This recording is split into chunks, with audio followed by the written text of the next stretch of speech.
Hello. Hello. Good morning. Good afternoon, sir. How are you? Okay, I'm fine. Thank you. Okay, you can take a seat. Thank you. Okay, how are you today? Very good. How are you? Yeah, nice. Today I just want to ask you a few questions just to evaluate your ability to work in this company. Okay? Okay. Yeah, no pressure. Okay, let's start with the first one. Do you hold any certifications in machine learning?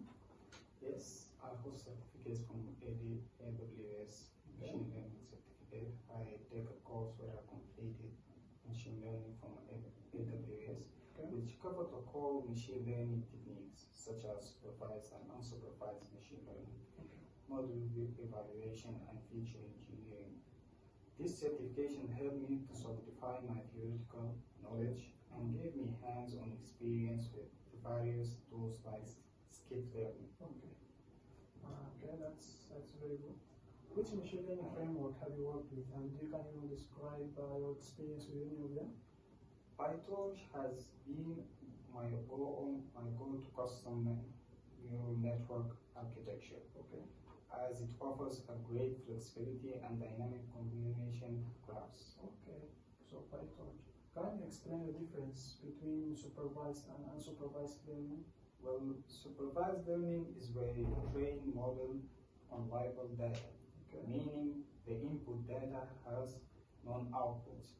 This allows the model to learn mapping from inputs to outputs so it can predict unseen data. Okay. How do you have evaluated the performance of machine learning model?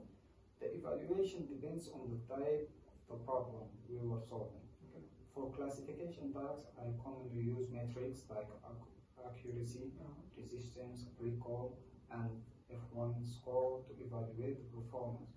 For implants datasets, I focus more on the precision and recall rather than just accuracy. Okay. What steps would you take to prevent overfitting in machine learning model? To prevent overfitting, I use several techniques. One of the most common is to split the data into training and validation sets. Okay. And then monitor the model's performance on both. Okay. If the model performs well on the training data but poorly on the validation data, it's a sign of overfitting. Overfitting. Okay. Okay. Can you describe a machine learning project you worked with? What's your role?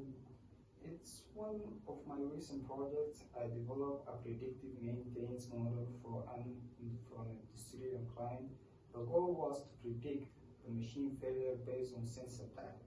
Okay. I was responsible of collecting and pre-processing data, feature engineering, and selecting appropriate machine learning algorithms. We used random forest and Gaussian boosting methods and deployed the model to provide real-time prediction of potential failures. This reduced downtime by 20%. I work closely with a team of data engineers and domain experts to ensure that the model was both accurate and interpretable. Okay. How would you handle missing or incomplete data in machine learning projects? First, I assessed the extent and type of the missing data. Okay. If the missing data is small and random, I might consider simply removing the effects rows. If there is significant quotation of missing data, I will consider inputting the missing values based on distribution of the data, or using a model based on imputation method. Okay. Okay, that's it for today. Thank you very much. Thank you. I will call you soon. Thank you.